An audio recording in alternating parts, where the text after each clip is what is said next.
Hola, buenos días, ¿cómo están? ¿Se escucha bien?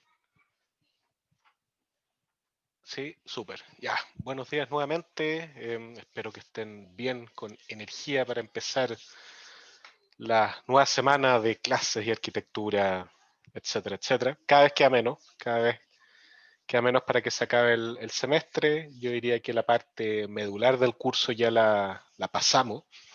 Las siguientes cosas son interesantes, importantes también, pero la parte central de la construcción del computador, de los elementos básicos, de qué es un computador, etcétera, ya está cubierta y van a notar que en lo que viene de materia hacia adelante, salvo quizá la última que tiene que ver con estos lenguajes de síntesis de hardware, que es un poco para cubrir lo que no teníamos del proyecto, es todo en un nivel un poco más alto. Las explicaciones son a un nivel un poco más alto, quizá parecido a lo que van a ver ustedes en sistemas operativos, ¿ya?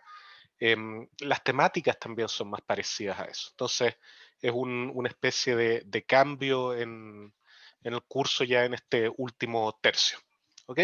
Sigue teniendo que ver con computadores y todo, si tampoco nos vamos a ir tan para arriba, pero se van a fijar que el nivel conceptual es un poco más alto. ¿Ok? Y para inaugurar este cambio de nivel conceptual, podríamos decirle, vamos a ver, hoy día vamos a comenzar y espero que terminemos ya el jueves, el tema que es jerarquía de memoria y memoria caché. Antes de empezar, el enunciado de la tarea no lo voy a liberar hasta que ustedes terminen con la tarea actual, ya para no desviar la atención. Em, Dado que, claro, va a tener una diferencia de 2 días, eventualmente vamos a preocuparnos de que no tengan menos tiempo, no se preocupen de eso. Pero la tarea va a ser más corta, esta tarea tienen menos tiempo, en el fondo son 3 semanas, ¿ya? Em, es menos materia también, son solo 2 temas. Yo espero estar terminando con ambos temas el jueves de la próxima semana o a más tardar el martes de la subsiguiente, pero tal cual como he hecho en las tareas anteriores, la materia para poder completar la tarea siempre va a estar terminada una semana antes de que se entregue, ¿ok? Y así que debiese ser 4 clases para los contenidos, y en esta oportunidad la tarea va a tener solo 2 preguntas. ¿Ya? Va a ser más corta desde ese punto de vista, perdón, cosa de adecuarlo al tiempo, ¿ya? Así que no se compliquen por eso, porque hay menos tiempo y todo, vamos a adecuar para que no haya problema. Lo mismo va a correr con las tareas 4, ¿ya? Así que no se compliquen. Eventualmente comentaremos el día jueves sobre la tarea, ¿ok? Ya, eso. No sé si hay alguna duda antes de comenzar. Profe, ¿le puedo hacer un pequeño comentario sobre la tarea? Sí, sí, me tracé a cortito para poder ver la materia, si no lo podemos dejar para el final.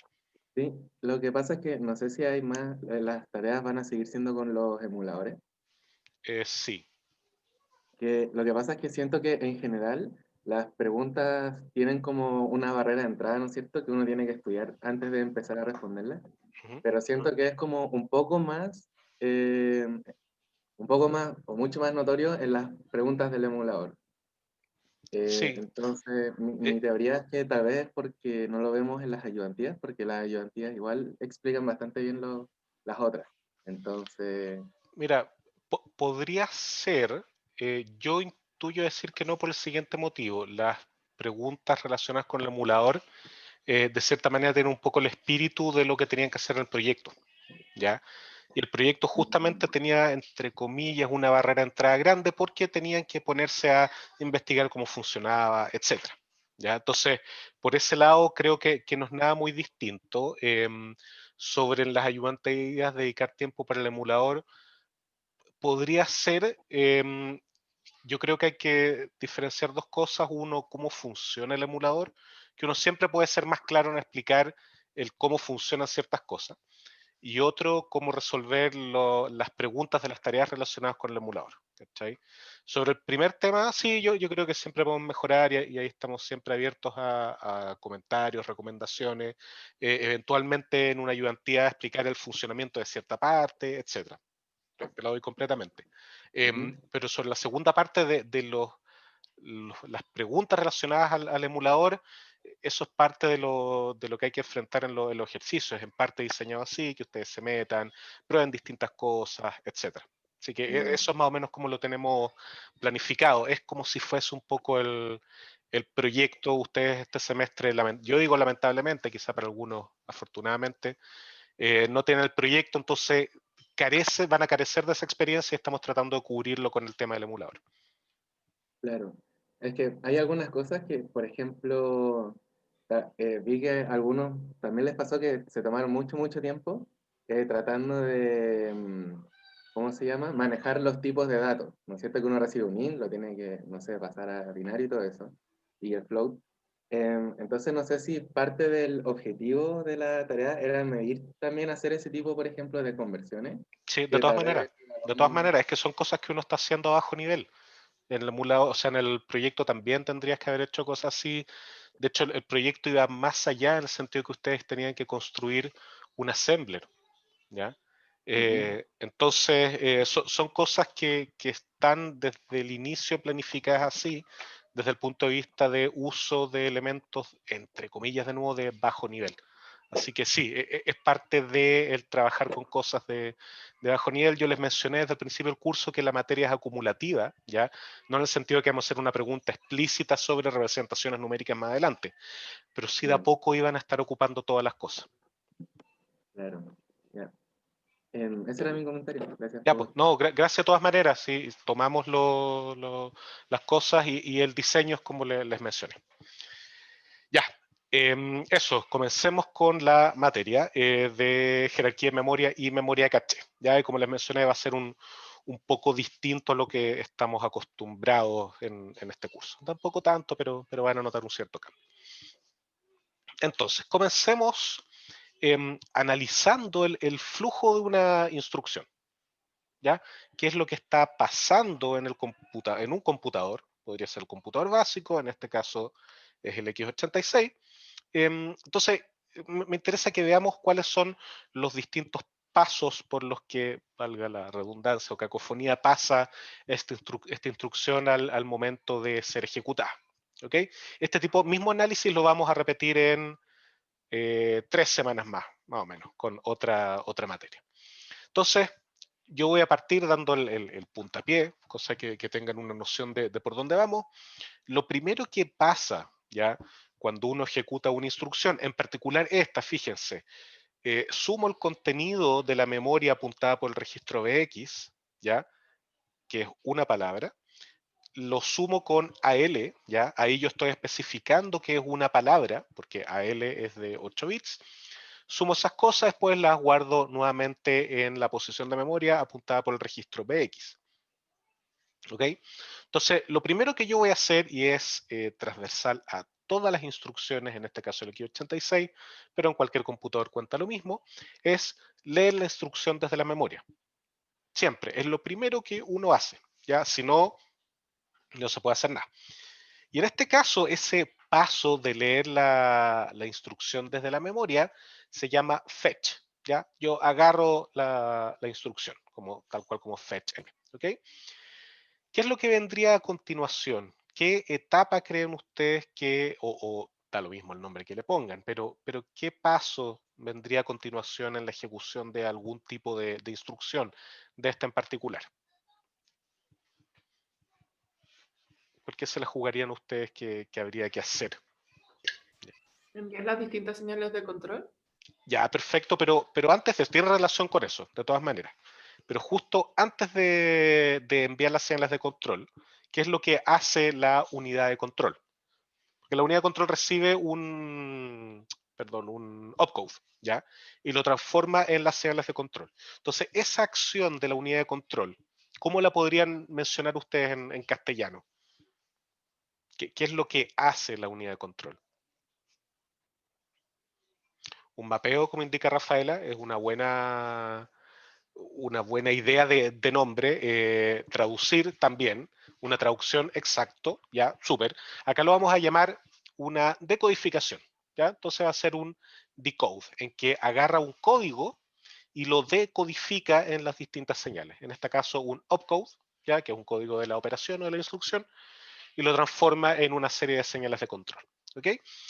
Y estas dos etapas, la fetch decode, o en que yo agarro y luego decodifico o traduzco, es algo que todos los computadores tienen. Siempre, fetch decode. En todos vamos a encontrar esto. En las que vienen después podrían diferir, pero en todos yo voy a tener fetch, en que agarro la instrucción, y decode, en que yo tomo el código de la instrucción o los códigos de la instrucción y la unidad de control los transforma en las señales de control adecuadas. Perfecto, ya, llevamos dos.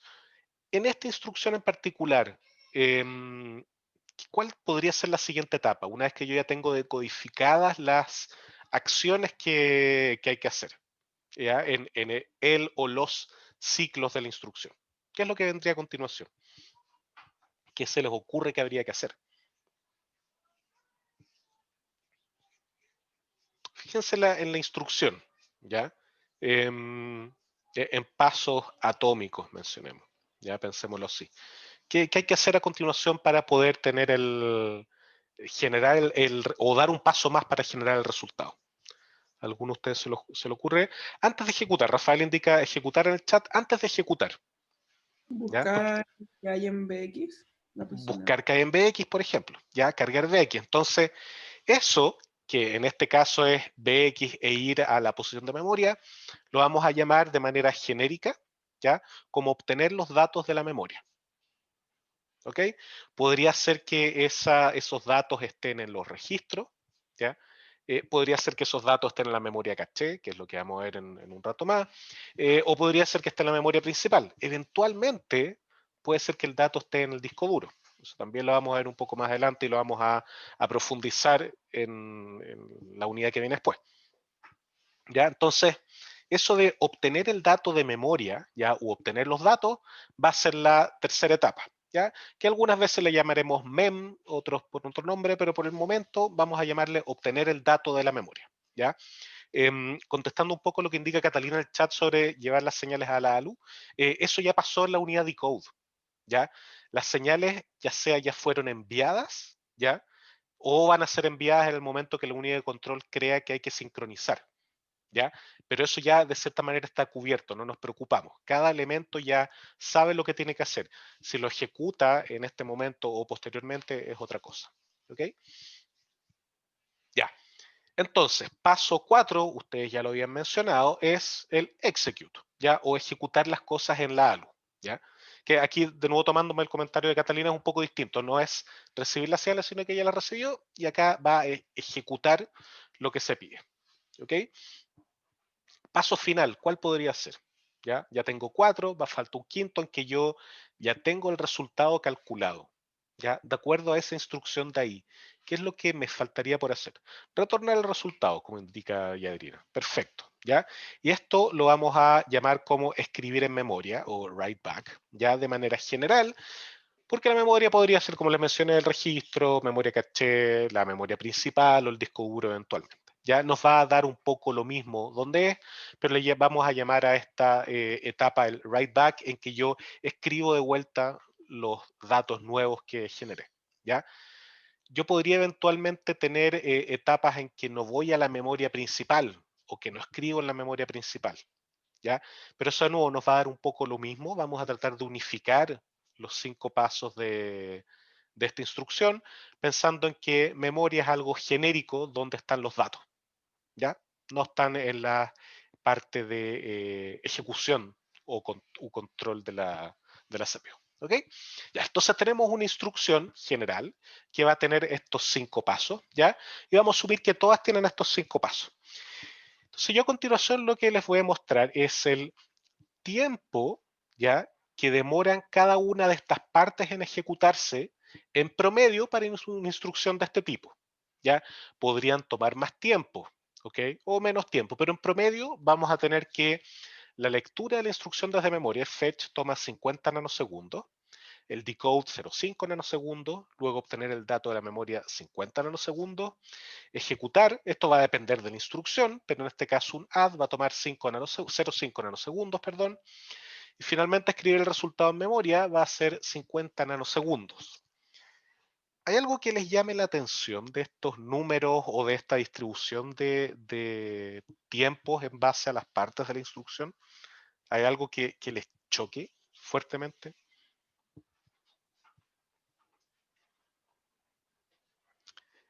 ¿Ya? Rodrigo indica, es mucho más caro escribir y leer que operar. Exacto, ¿ya? Pero hay algo en particular que... Pensemos en esta instrucción en particular, ¿ya? En que yo tengo que ir a la memoria principal, ¿ya? Estos números podrían cambiar en otro contexto, ¿ya? Eh, ok, leer y escribir, pero leer y escribir, ¿dónde resulta caro en este caso? En este caso puntual de esta instrucción.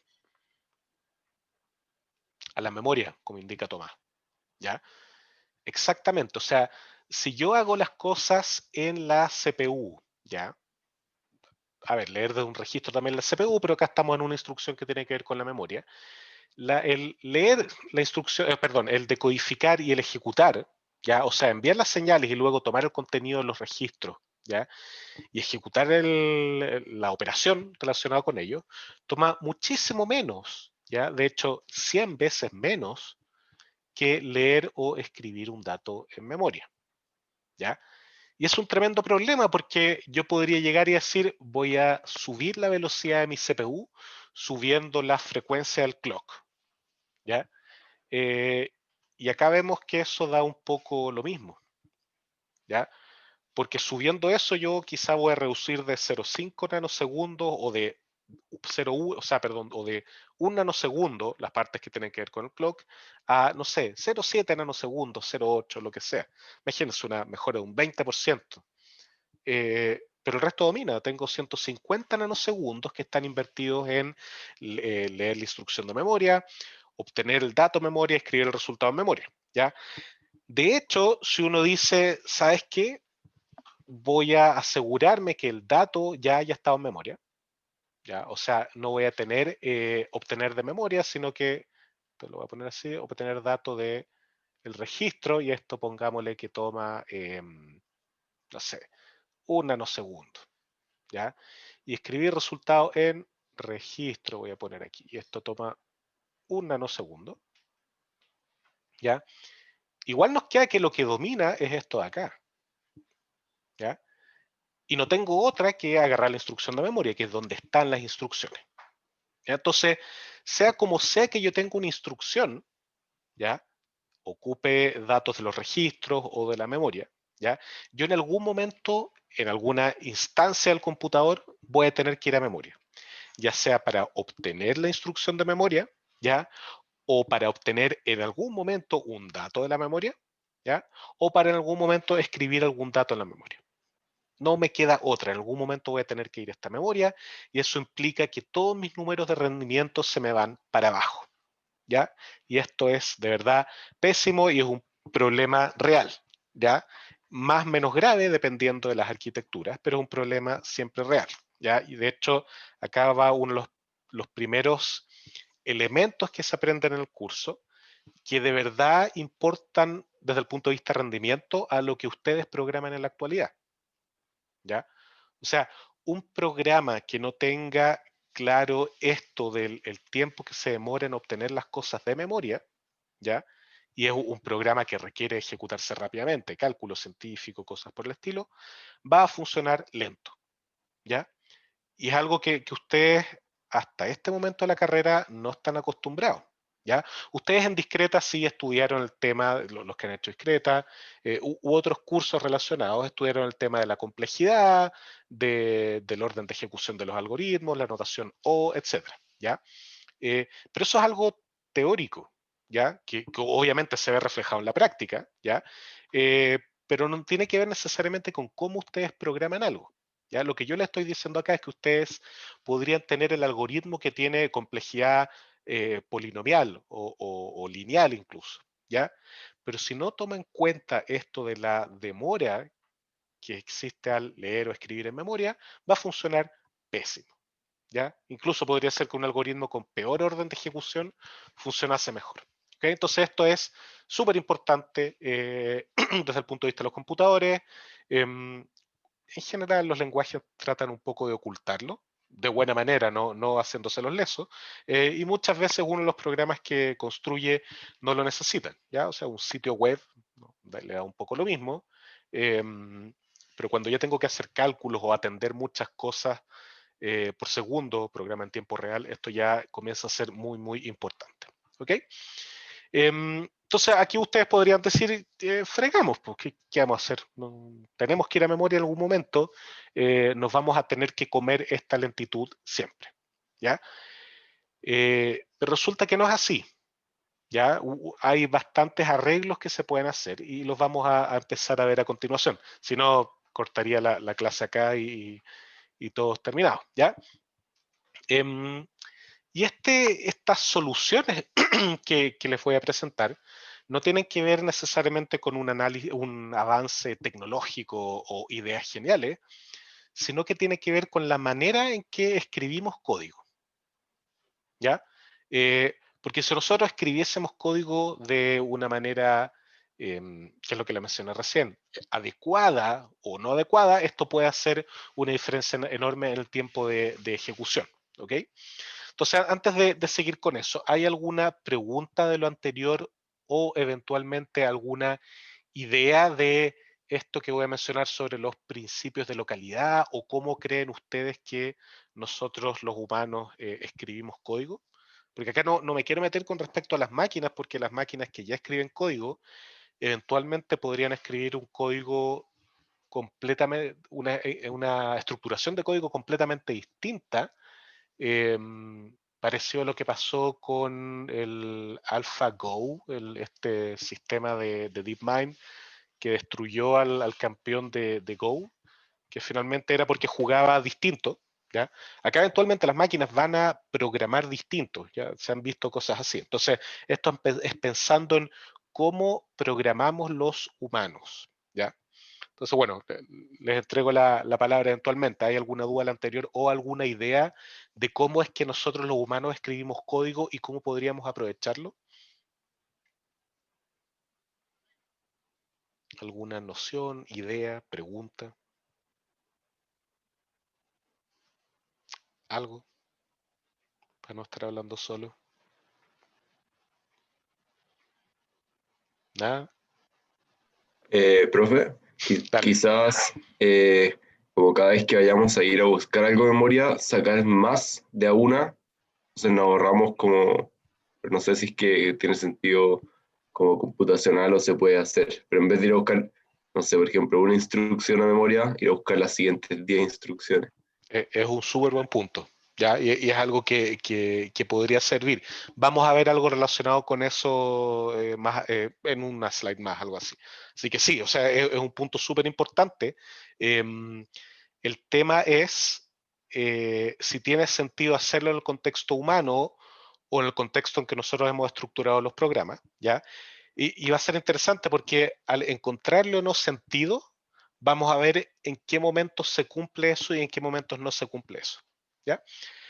Voy a partir entonces con uno de estos criterios o como le llamamos acá en el curso, los principios de localidad, ¿ya? Que son algo que nos podría eventualmente salvar un poco de esto. Entonces, veamos el primero, que le voy a llamar principio de localidad temporal, ¿ya? Y me gustaría que me comentaran también si ustedes le encuentran sentido. Y dice lo siguiente: es probable que un dato obtenido de memoria sea usado posteriormente en otra operación, ¿ya? Y de ahí viene lo temporal, algo que yo leo, es muy probable que yo lo vaya a ocupar en el futuro, ¿ya? ¿Les parece como algo razonable eso? ¿Tiene sentido que ocurra eso en la práctica? ¿Les ha ocurrido? ¿No les ha ocurrido? ¿Ya? Y para motivar eso voy a poner la siguiente slide, ¿ya? Esto es código Assembly x86, ¿ya? Da lo mismo un poco lo que hace el código, pero fíjense lo importante, yo tengo un while, ¿ya? Acá le puse while para que fuese más claro. En que voy a hacer ciertos cálculos, ya voy a meter algo en la variable res, ¿ya? O sea, voy a leer cosas de res, voy a ordenarle, pero fíjense que siempre, todo el rato, en todas las instrucciones, yo estoy ocupando el valor de var2, ¿ya? También podríamos tomar res, pero acá me estoy fijando en var2 en particular, ¿ya? Fíjense por otro lado que res cambia acá, ¿ya? Pero var2 no cambia. var2 es un valor fijo que yo estoy leyendo de memoria en todo momento para ejecutarlo, ¿ok?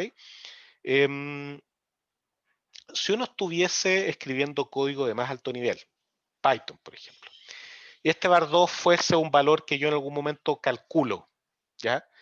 Imagínense, acá yo en vez de tener que leo var2, hago var2 es igual a 7 por res más bla, bla, bla, bla, ¿ya? Si yo estuviera repitiendo eso en todas las iteraciones del while, ¿cuál sería la primera recomendación que me harían ustedes? ¿Ya? De hecho, acá olvidémonos del res. Estos 2 por 27 por var, perdón, por var 1. ¿Ya? ¿Qué me recomendarían ustedes hacer en ese caso? Tal vez ponerlo como constante antes del while. Exacto, ponerlo como constante antes del while. ¿Ya? O sea, yo calculo ese valor una vez y dado que yo sé que no va a cambiar, lo dejo ahí como una constante. ¿Ya? El compilador hace eso de manera automática, ¿ya? Pero uno eventualmente podría hacerlo en códigos más complejos, ¿ya? Entonces, de cierta manera, lo que yo estoy haciendo ahí es, mira, dado que yo en el tiempo voy a ocupar esto, ¿ya? Y no quiero incurrir en el gasto de tener que calcularlo cada vez, ¿ya? Yo lo voy a dejar más cerquita de una manera de decirlo, en el sentido de que no voy a necesitar calcularlo cada vez, ¿ya? Uno podría hacer la misma secuencia lógica en el caso de lectura de memoria. Mira, ¿sabéis qué? Dado que yo voy a leer todo el tiempo var2 desde la memoria, ¿ya? A mí me gustaría no tener que leerlo cada vez de la memoria, ¿ya? Y en ese caso, ya en que no quiero leerlo de la memoria, porque recuerden que esto está en la memoria principal, ¿ya? ¿Dónde podría ponerlo yo? Pensemos en el X86 o en cualquier otro computador. Si yo no quiero estar leyendo algo de memoria todo el rato, ¿a dónde debiese ponerlo yo?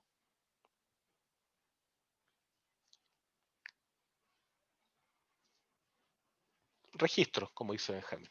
Exactamente. O sea, si yo acá este var2 lo hubiera movido en algún momento al registro, pongámosle, DL, ¿ya? Todo el paso a la memoria me lo hubiera ahorrado. ¿Ya? Oye, mira, yo voy a DL, obtengo el valor y DL, si bien no es tan rápido como ejecutar alguna instrucción, es muchísimo más rápido que leer de la memoria. ¿Ya? Aquí le pusimos 50 veces más rápido. Por lo tanto, puedo mantenerlo ahí. Ahora, ¿cuál sería el problema de ocupar un registro para esto? Imagínense el computador básico. ¿Cuál sería el problema?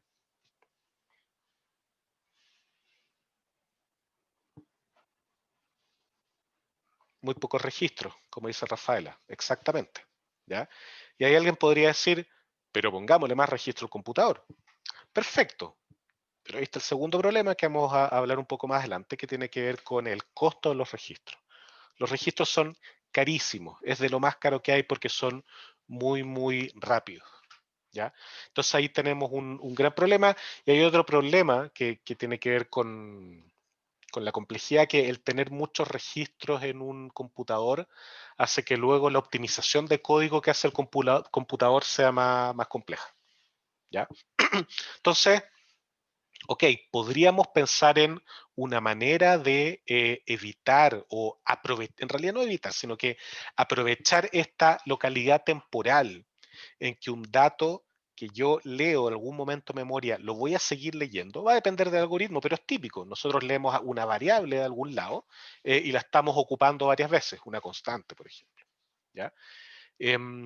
Entonces a nosotros nos gustaría alguna manera de no tener que ir cada vez a memoria y tener esto un poquitito más cerca. Un registro sería lo ideal, pero yo no quiero estar ocupando los registros, tenerlos como reservados, como indica Rodrigo en el chat. ¿Ok? Entonces ese es el principio de localidad temporal, ¿ya? Que en el tiempo algo sea reutilizado, ¿ya? Y eso es algo natural de nosotros al programar, ¿ya? Piensen, yo defino una variable, cosa de estar ocupando ese valor regularmente, ¿ok? De hecho, el nombre un poco lo dice, una variable, o a veces uno dice una variable temporal, ¿ya? Entonces esto es una de las maneras en que nosotros programamos, que los humanos estructuramos nuestro código, ¿ok? Ya, entonces, dudas de este principio de localidad temporal. Nada, todo claro. Ya, parece que sí. Pasemos al siguiente, que se relaciona con lo que había dicho Gonzalo hace un rato, el principio de localidad espacial, ¿ya? Y dice lo siguiente, es probable que los datos cercanos al que nosotros hayamos buscado o utilizado también sean usados, ¿ya? Y esto como que define algo que vamos a llamar bloque de memoria o bloque de datos en memoria, ¿ya? Los datos que están cerca, ¿ya?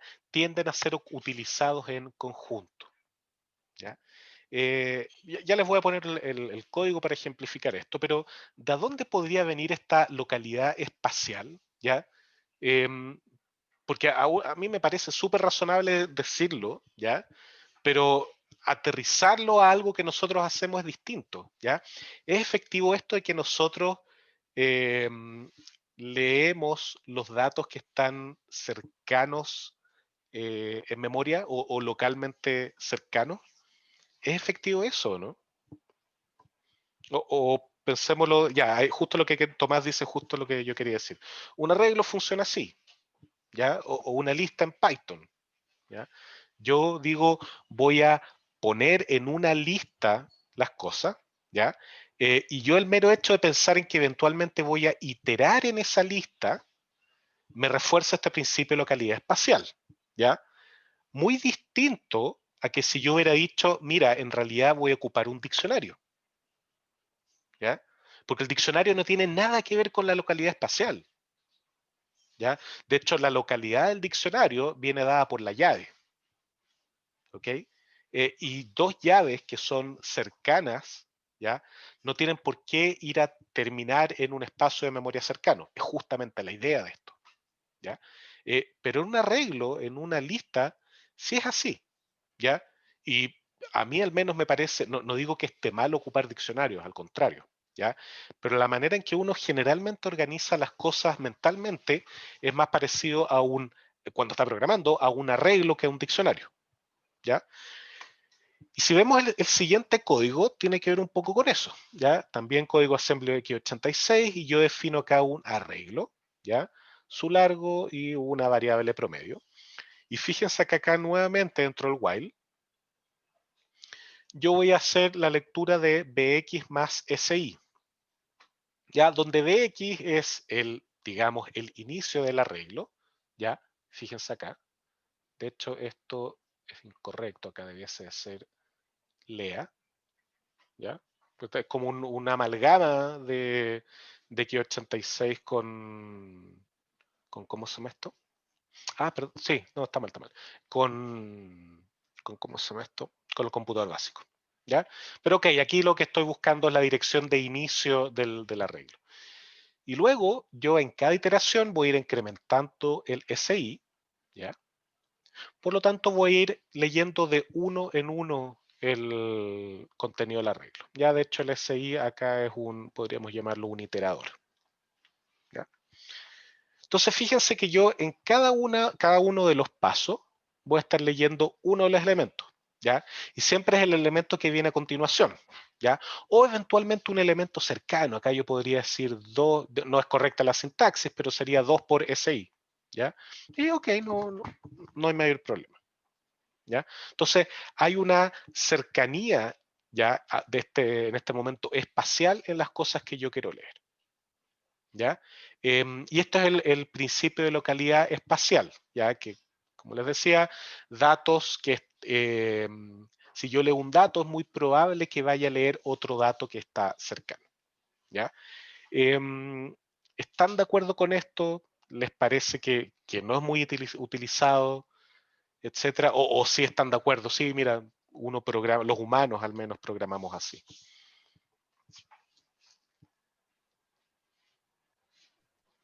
Mi pregunta ahí es cómo determinar qué tan cerca, cuántos datos del que estáis leyendo que tan cerca hay que Exacto, leer.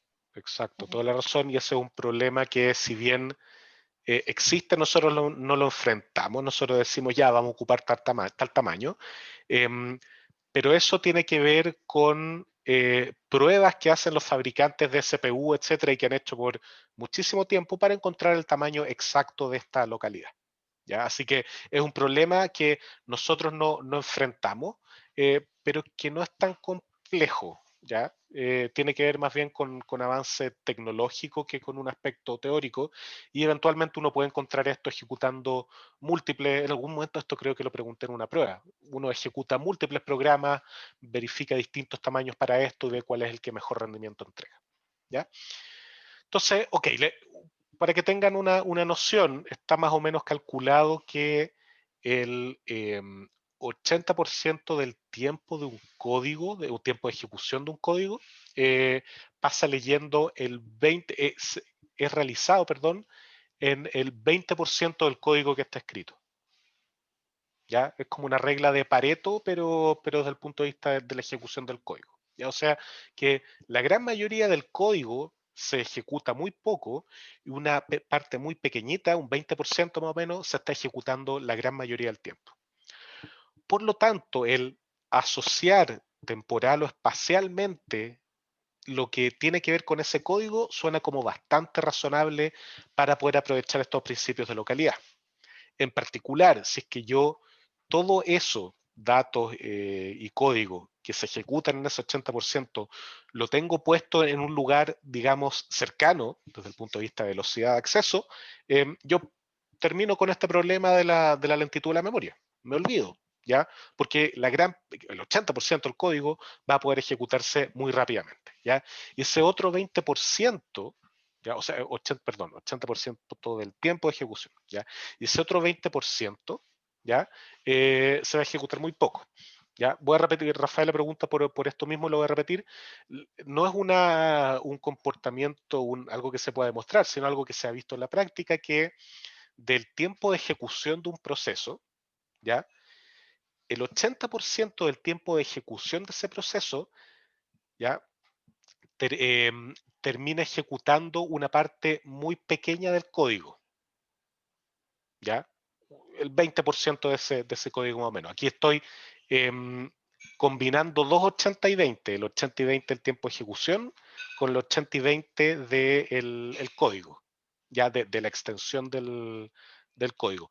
No son exactamente 80 y 20 los números, ¿ya? Pero son más o menos así, porque es muy parecido a lo de Pareto, ¿ya? Entonces, sin ponerle número, la gran mayoría del tiempo yo estoy ejecutando una porción muy pequeña del código, ¿ya? Y la gran minoría del tiempo yo estoy ejecutando la gran mayoría del código, ¿ya? Pero que resulta ser no fundamental, ¿ya? En otras palabras, existe al parecer, y de nuevo por la manera en que nosotros los humanos programamos, ¿ya? Una especie de loop o núcleo principal de las cosas en que programamos, ¿ya? Que se está ejecutando regularmente, y existen los casos borde o los casos de inicio, casos de final, que si bien ocupan gran parte del código, ¿ya? No son los que se están ejecutando regularmente. Eso es más o menos la idea de este 80-20, que con el 80-20 se le está poniendo número al 80% del tiempo, 80-20% del código que está escrito, etc. ¿Ya? Es más o menos así. No sé si ahí quedó un poco más claro, Rafael. Así. Ya. Excelente. Entonces, acá viene la pregunta de esta unidad. ¿Ya? ¿Cómo podemos aprovechar estos principios para acelerar, la ejecución de una instrucción o la ejecución de código en general? ¿Ya? ¿Cómo puedo aprovechar entonces la localidad espacial y la localidad temporal, ¿ya? Para poder ejecutar el código más rápidamente, ¿ya? Teniendo esta noción de que no todo el código se va a ejecutar siempre, ¿ya? Sino que algo local, ¿ya? Y que en el tiempo yo voy a ir dejando de ejecutar ciertas cosas, ¿ya? O sea, ejecuto intensamente algo que leí hace poco, ¿ya? Pero después de un tiempo lo voy a dejar de ejecutar eventualmente, ¿ok? ¿Cómo se les ocurre que uno podría aprovechar eso? Siempre restringido, ¿ya? A los tamaños, porque uno podría decir, meto todos los registros, pero no tenemos registros infinitos, ¿ok? Entonces yo digo, bueno, meto todo en la memoria, ya, pues, pero la memoria es lenta, ¿ok? ¿Cómo se les ocurre que uno podría combatir esto? Y viene un poco del nombre de esta clase, ¿ya? ¿Cómo se les ocurre que uno podría paliar de cierta manera este problema? ¿Alguna idea? ¿Alguna noción? Ya Diego indica un grupo de registros especiales. Sí, podría ser. Vamos a profundizar un poco más en eso. ¿A qué se refiere con especiales? Rafaela, tú tienes la mano levantada, dale nomás. Se me ocurre que cada vez que tenga que ir a memoria a buscar, yo creo que aplica más a datos que instrucciones, a lo mejor no sacar solo lo que piden, sino que sacar un poco más pensando que lo que viene más abajo puede servir. Perfecto, perfecto. Ahí estás relacionando con el principio de localidad espacial, ¿ya? Y también eventualmente con el temporal. El tema es, eso, ok, es una manera de aprovecharlo, pero ¿dónde lo pones? ¿Ya? A lo mejor tener algún otro componente, no necesariamente tan igual un registro, por lo que dijo que son muy caros, pero yo creo que igual tiene que ser algo de ese estilo, donde se vaya almacenando esto, que me suena que es la memoria caché, no Claro. sé. Sí, no, súper bien, está súper bien la intuición, súper, bacán. Gracias, Rafaela. Y también Benjamín ahí indica algo parecido, una cosa entre registro y memoria. Exacto, ¿ya? Entonces, de ahí viene este concepto de jerarquía de memoria, ¿ya? Que son distintas memorias, una puesta sobre la otra, que van a tener distintas características, ¿ya? En particular, distintas características de velocidad, de precio y de tamaño, como se indica en el diagrama de la slide, ¿ya? Pero que me van a permitir tomar ventaja de estos principios de localidad, tanto espacial como temporal, ¿ya? Entonces, veamos un poquitito este diagrama. Yo tengo la parte de arriba, la CPU, ¿ya? La reina de todo esto que va a controlar todo, va a pedir los datos, ¿ok?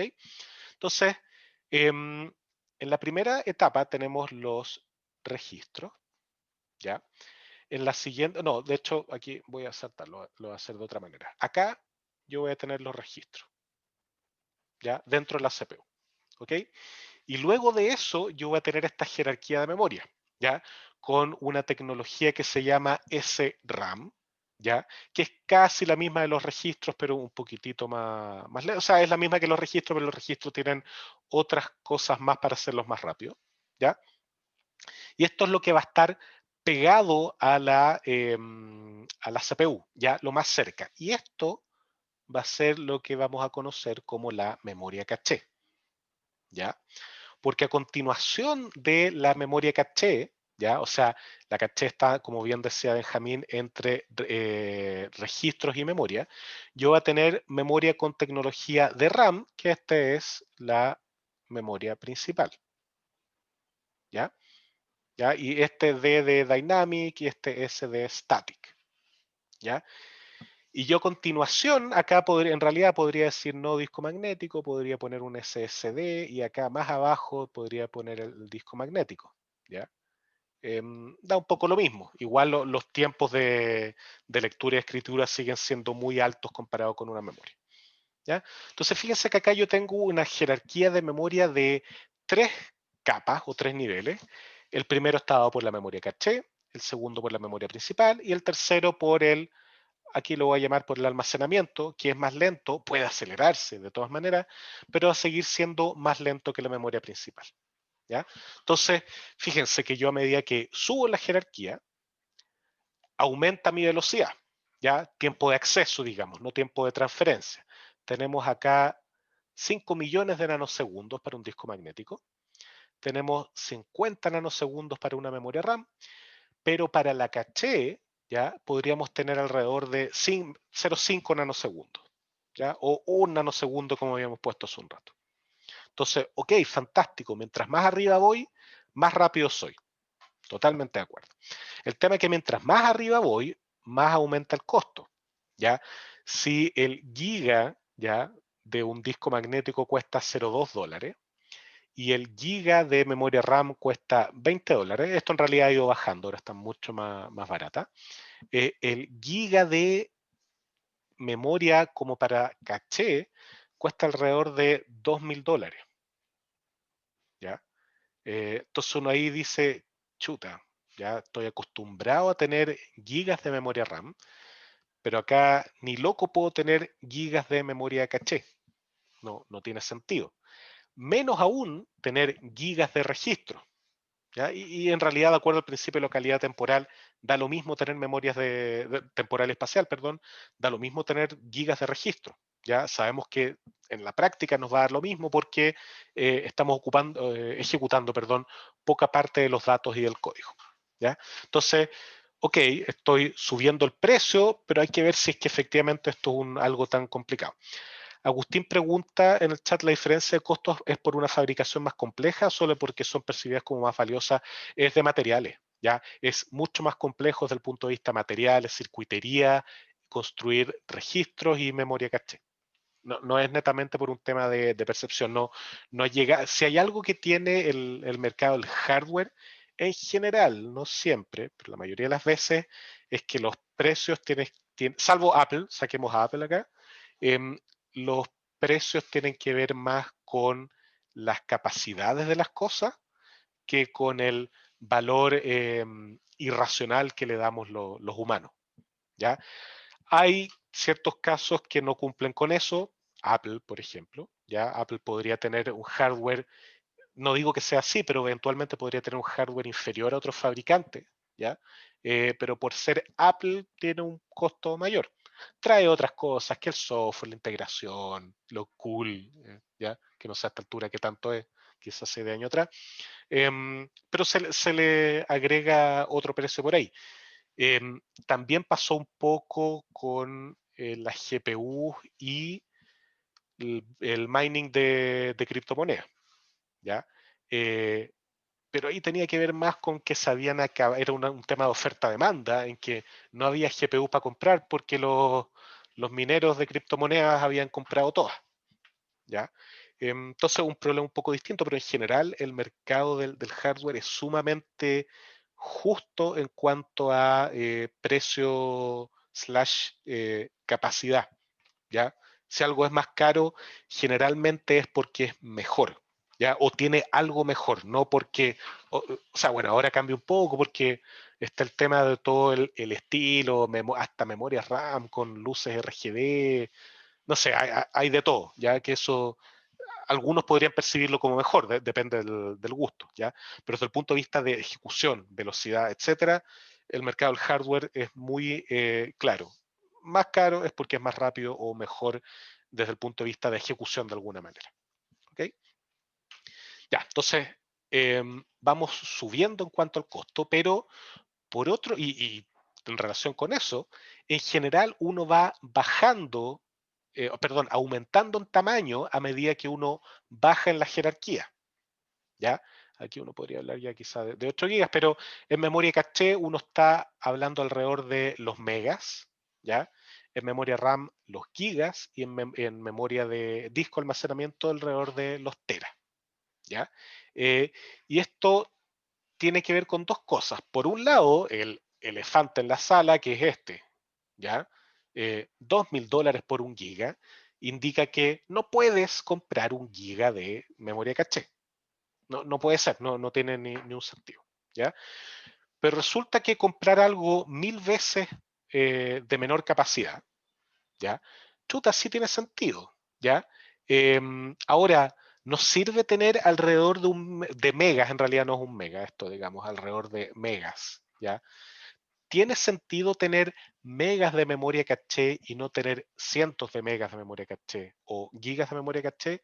Y resulta que sí, efectivamente el tener megas de memoria caché en general, salvo que uno programe muy mal, ¿ya? Y acá yo no lo digo porque sea un mal programador, sino porque no tiene claro estos principios de localidad espacial y temporal, ¿ya? Salvo eso, megas de memoria caché en general bastan, ¿ya? Y es bien impresionante esto, pero tiene que ver con estos principios de localidad espacial y localidad temporal, ¿ya? ¿Estamos más o menos claros hasta acá con esto? Porque lo que viene más adelante es súper rápido, ¿ya? No es que lo vaya a pasar rápido a propósito, sino que es súper rápido porque se basa en estos conceptos que habíamos discutido, ¿ya? ¿Hay alguna duda hasta acá?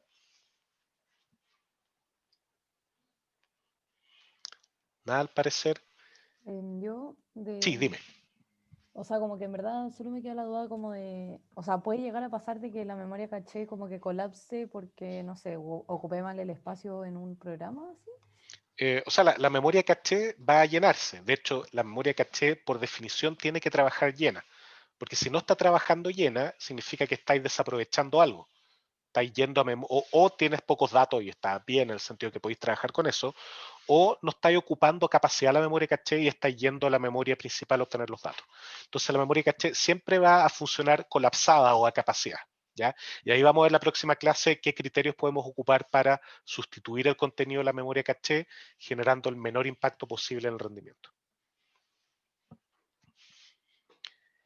Ya, más consultas. La heap metadata, ¿dónde está? Indica Pablo. Eso en general son cosas que maneja ya sea el runtime de ejecución o el sistema operativo, ¿ya? Ahí nosotros no nos metemos, pero les voy a dar un poco de nociones en la siguiente unidad, ya con el tema de memoria virtual que vamos a ver la próxima semana, ¿ok? Ya, entonces, para darles otra noción más, el tema de caché no es algo que esté escondido siempre en la CPU, ¿ya? Piensen en, ahora quizás está un poco más escondido, pero hace algunos años atrás era de importancia fundamental la caché del browser, ¿ya? ¿Y qué es la caché del browser? Es datos que yo sé que no van a cambiar de mi sitio web o puedo verificar muy rápidamente si cambiaron o no, ¿ya? Que yo los voy a almacenar en el disco, cosa de no tener que ir a internet, ¿ya? A obtener las cosas. Entonces, fíjense que ahí también tenemos una jerarquía de memoria. Podríamos hablar de la supermemoria con más capacidad que es internet, ¿ya? Y podríamos pensar que la memoria caché de internet para mi computador o para mi uso es el disco duro, ¿ya?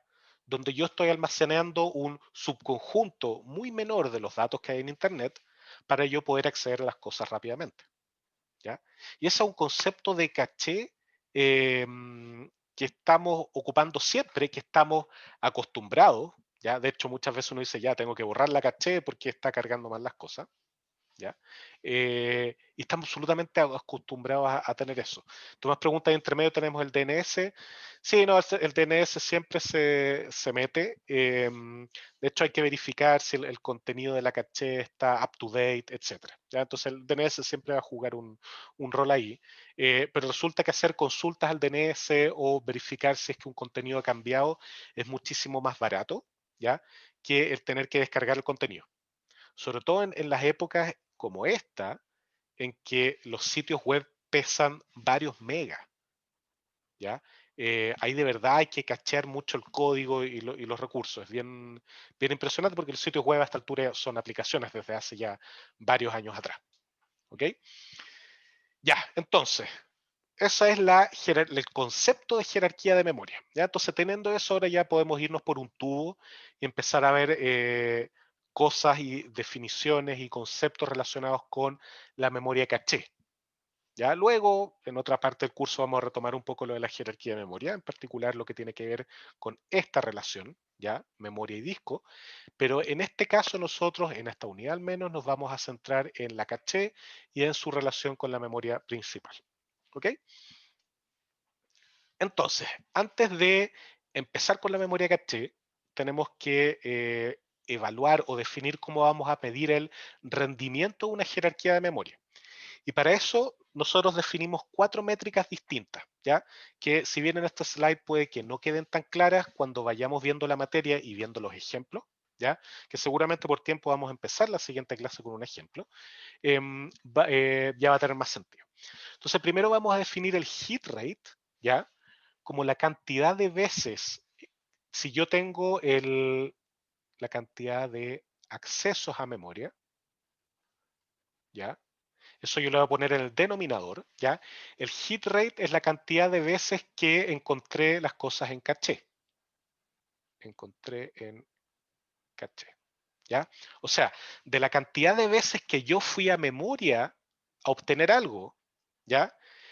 Es que es el denominador, el numerador va a ser la cantidad de veces que yo encontré ese algo en la caché, ¿ya? Y cuando yo encuentro algo en la caché, se va a llamar un hit.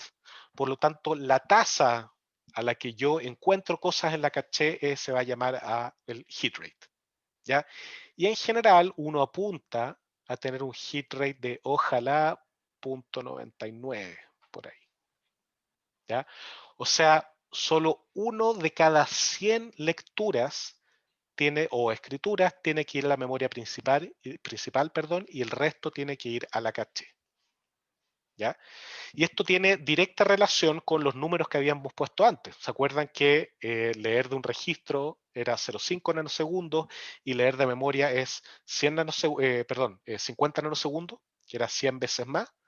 Ya, pues para contrarrestar ese 100 veces más necesitamos que solo una cada 100 veces yo vaya a ir a la memoria, ¿ya? De esa manera mantengo todo más o menos bien establecido. Tomás, tú estás con la mano arriba, dale, por favor. Sí. Cuando yo... ¿Se escucha bien? Sí, perfecto.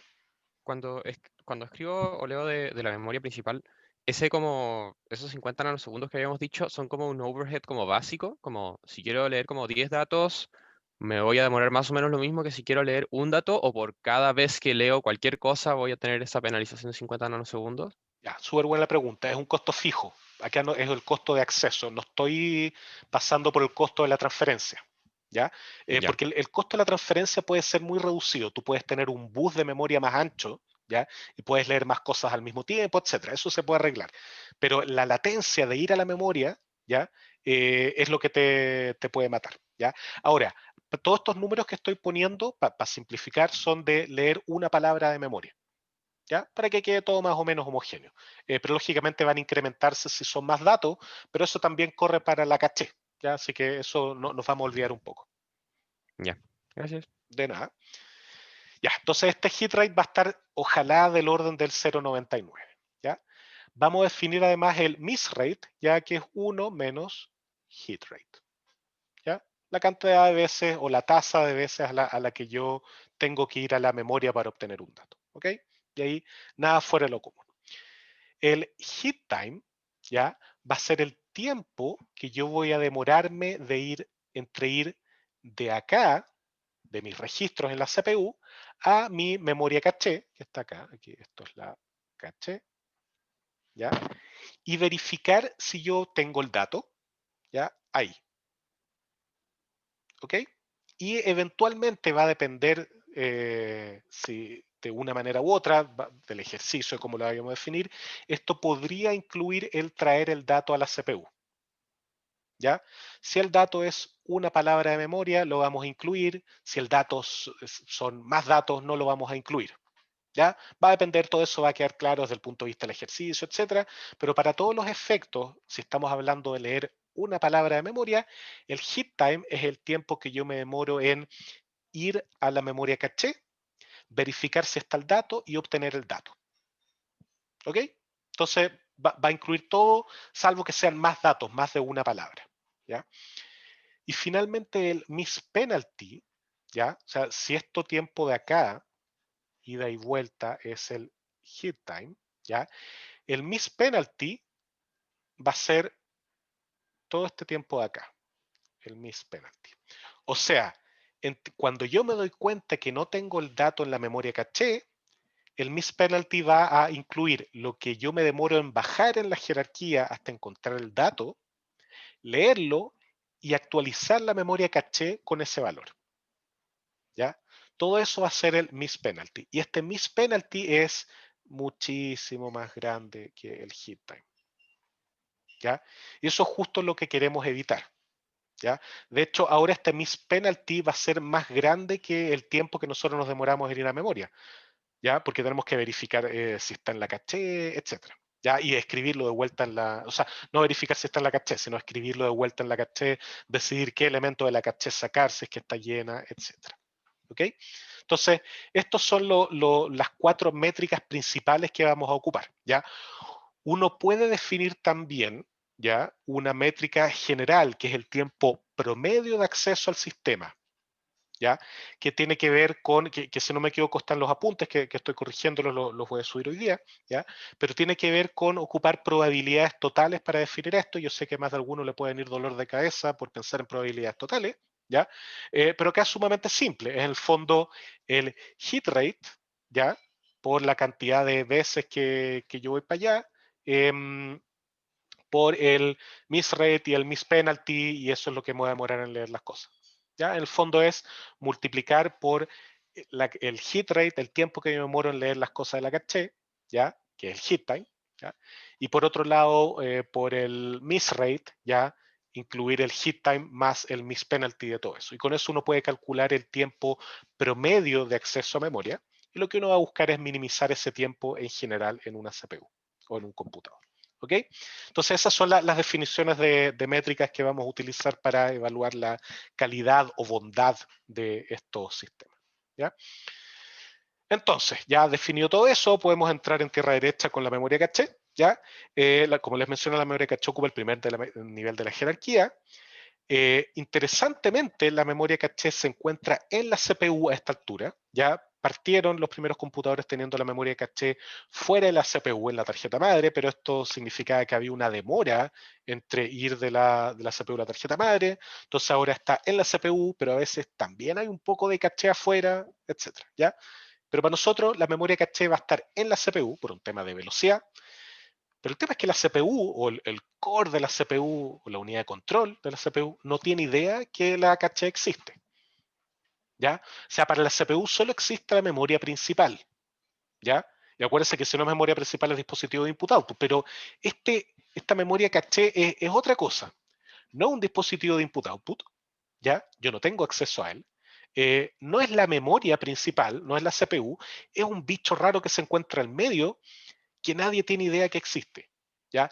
Pero él sí sabe que existe y es capaz de tomar los datos y direcciones que vienen desde la CPU de la memoria y hacer algo, ¿ya? Y mandarlos o recibirlos desde la memoria principal, ¿ya? Es bien interesante esto porque destruye un poco esto que habíamos dicho de que si no es CPU memoria es input-output. Bueno, acá tenemos algo que está dentro de la CPU, pero la CPU no tiene idea que existe, ¿ya? Pero dejémoslo ahí para no complicar los diagramas, etcétera, ¿ya? Desde el punto, relacionando con el tema de las localidades, en este caso la localidad espacial, para poder ocupar la memoria caché, nosotros vamos a dividir la memoria principal, ¿ya?, en algo que se llama bloques, ¿ya?, que van a tener cierto tamaño, que yo ya se los había adelantado, pero mi memoria principal va a estar dividida en bloques, de tal manera que cuando yo lea algo de la memoria principal, ¿ya?, yo me voy a traer todo ese bloque, ¿ya? Y ahí está la localidad espacial, lo que habíamos comentado hace un rato. Yo voy a la memoria y no solo leo el datito que me pidieron, sino que voy a leer un conjunto más grande de datos, ¿ya? Y ese conjunto más grande de datos se va a llamar bloque y es algo que está previamente definido en la memoria, ¿ya? O sea, si esta es mi memoria RAM, ¿ya?, los bloques van a estar previamente definidos. Asumamos que cada uno de esos es un bloque, ¿ya? Aquí me faltó la O, eso es un bloque. ¿Ya? Lo que significa que si yo leo el último dato de un bloque, no es que a partir de ahí defina el bloque, sino que voy a leer esto de acá. ¿Ya?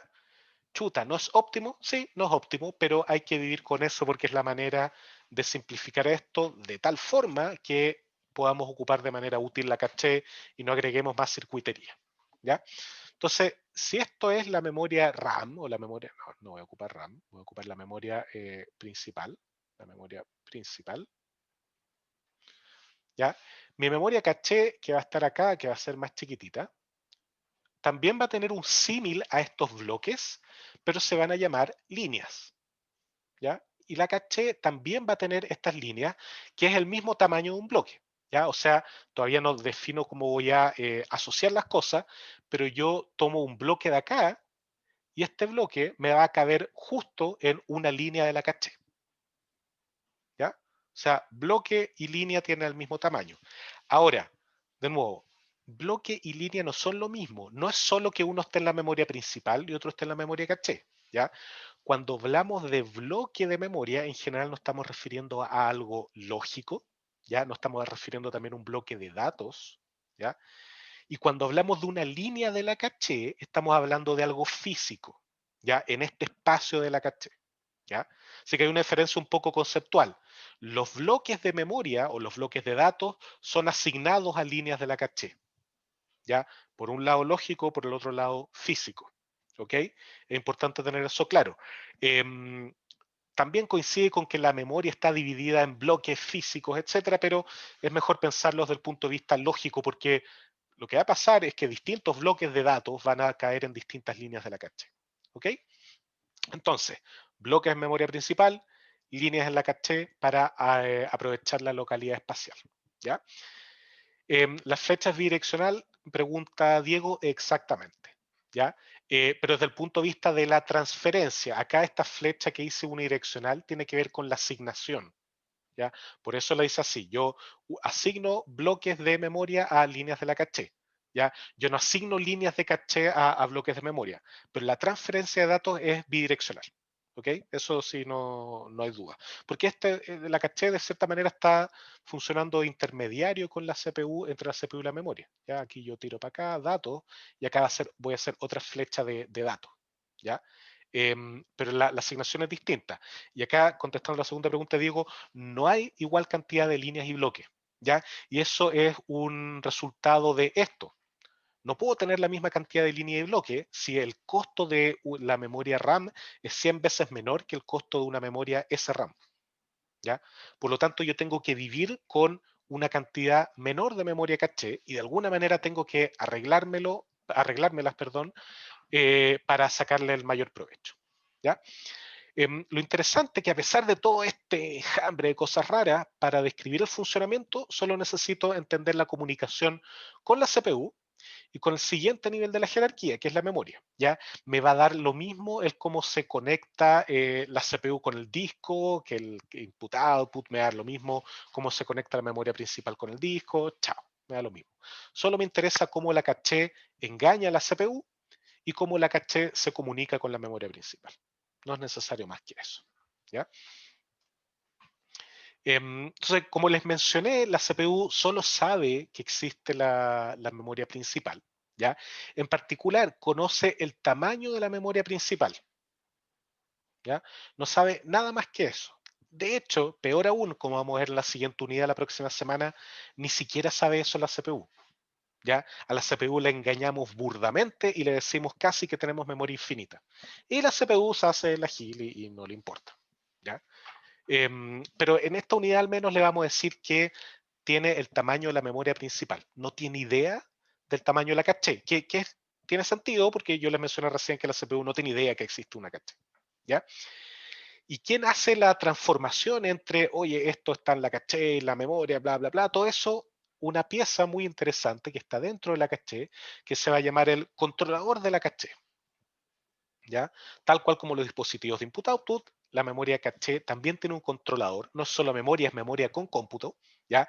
De hecho, acá uno puede volver a pensar en esto que conversamos harto, que la memoria caché es otro computador, porque tiene un controlador que es una CPU y tiene la memoria que es la memoria caché. Solo que en este caso es un computador con una función fija. ¿Ya?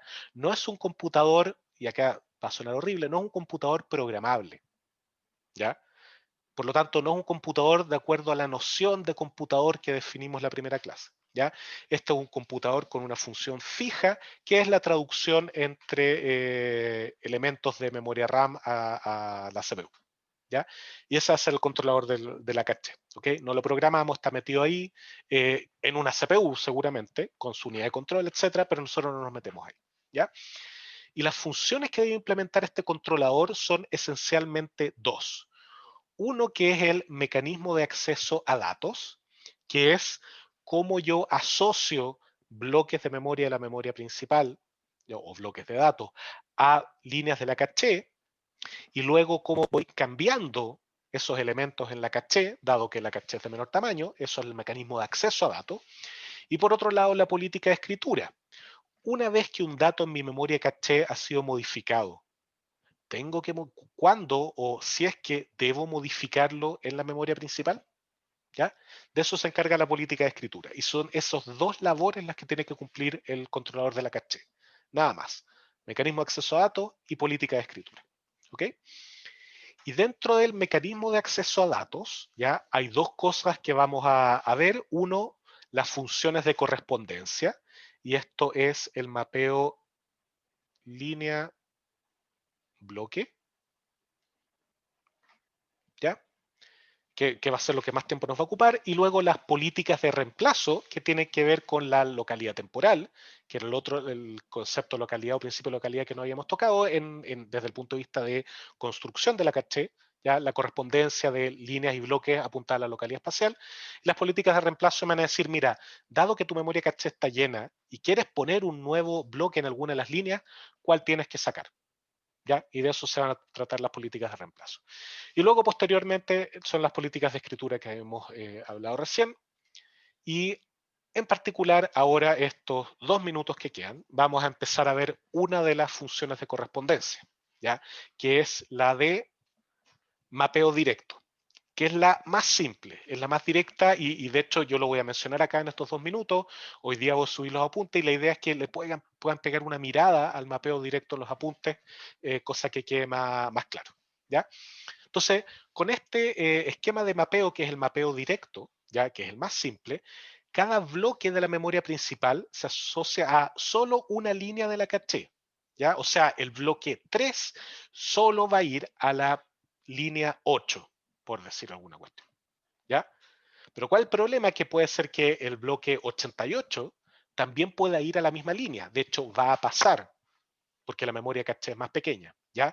Pero lo importante es que un bloque de memoria solo puede ir a una línea en particular de la caché. No puede elegir dos, ¿ya? Y por eso se llama mapeo directo, ¿ok? Cada línea de la caché es identificada con un índice. Vamos a hacerlo así para mantener la claridad. También, por simplicidad, el tamaño de las líneas y cantidad de estas siempre van a ser potencias de 2, ¿ya? Lo que implica que el tamaño de los bloques siempre va a ser potencia de 2, ya sea 2, 4, 8, 16, 32 palabras, o ese tamaño o sea, esa cantidad de líneas, ¿ok? Lógicamente, cantidad de líneas y cantidad de bloques van a ser números distintos, porque la memoria RAM, el principal, perdón, tiene mayor capacidad que la memoria caché, ¿ya? También vamos a definir que la dirección del bloque de memoria, ¿ya? O del bloque de datos que está en memoria, va a ser la dirección de la primera palabra de este, ¿ya? O sea, si decimos que el bloque 28 tiene dirección de memoria 128, ¿ya? Eso va a significar que la primera palabra que está contenida en ese bloque tiene dirección 128, ¿ya? Y con esto voy a terminar la clase. El mapeo de bloque a línea, ¿ya? Se basa en el operador módulo de la siguiente manera. Es súper sencillo. La línea a la que yo voy a asignar un bloque se calcula como el índice del bloque módulo número de líneas, ¿ya? Así de simple. O sea, si yo tengo 4 líneas en memoria caché, ¿ya? El bloque 0 va a ir a la 0, el 1 a la 1, el 2 a la 2. Tengo 4 líneas, ¿ya? El 3 a la 3, y esto es bloque y esto es línea, ¿ya? El bloque 4 va a ir a la línea 0. El bloque 5 va a ir a la línea 1, ¿ya? Y así sucesivamente. Es circular esta cuestión como la aritmética modular, ¿ya? Y ese va a ser el esquema de mapeo. Súper simple, desde el punto de vista de hardware es súper simple, pero va a tener grandes problemas, que son los que vamos a empezar a discutir la próxima clase. Vamos a partir con un ejemplo bien cortito, que es el mismo ejemplo que está en los apuntes, ¿ya? Entonces les pido que hoy día, cuando suba los apuntes en un rato más, ustedes, ojalá mañana, ojalá, no sé, el jueves antes de la clase, es medio complicado, revisen ese ejemplo que es muy cortito, cosa que lo hagamos más rápido en la clase, ¿ya? Ya, me pasó un minuto. Con eso terminamos. No sé si hay dudas de esta última parte. No sé si pueden haber más líneas que bloques o siempre hay menos. Siempre va a haber muchas menos líneas que bloques. Siempre. ¿ya? Porque líneas Ya. y bloques tienen el mismo tamaño, pero la memoria caché es mucho más chica que la memoria RAM. Entonces tienes que tener menos líneas que bloques. Siempre va a ser así. Ya, bacán. Más consultas. Puede ser que esté como saliendo un poco la materia, pero lo que dijo ahí que el tamaño de las líneas y la cantidad siempre son potencias de 2, Ujú. pero si es que hay como un componente de un computador moderno que no es una potencia de 2, es la cantidad de caché de la CPU. Como, ¿por qué pasa eso? Ajá, ya. A ver, ahí hay tamaños medio raros, lo manejan de otra manera. El tema es que la memoria caché también va a ocupar memoria en otras cosas, ¿ya? No solo los datos, también hay que guardar otras cosas. Entonces por ahí se compensa un poco, ¿ya? Pero en general nosotros al menos, y ya lo vamos a ver por qué, por el tema del mapeo directo, ¿ya? Vamos a ocupar siempre potencia C2. ¿Ya? Uno podría siempre hacer arreglos para no ocupar potencia 2, pero fue un tema de simplicidad, de manejo del tamaño de los circuitos, etcétera. Muchas veces uno puede arreglar esto de, en vez de potencia de 2, en múltiplos de 2, y también sigue siendo más o menos igual de útil, ¿ya? Pero nosotros no nos vamos a meter en eso, ¿ok? Vamos a mantenernos con potencias de 2 para mantener la explicación simple en este caso y que ustedes vean de dónde vienen las ventajas del mapeo directo versus los otros mapeos y las desventajas también. Ya, de nada. Dejémoslo hasta ahí entonces. Ya nos pasamos por 3 minutos. Yo voy a subir el video seguramente hoy día en la noche. Nos reencontramos el jueves para la segunda parte de Memoria Caché, en que la vamos a terminar. Esta materia es bastante rápida.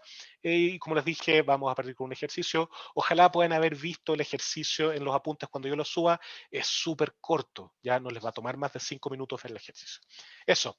Así que cuídense. Nos vemos el jueves. Chao, chao.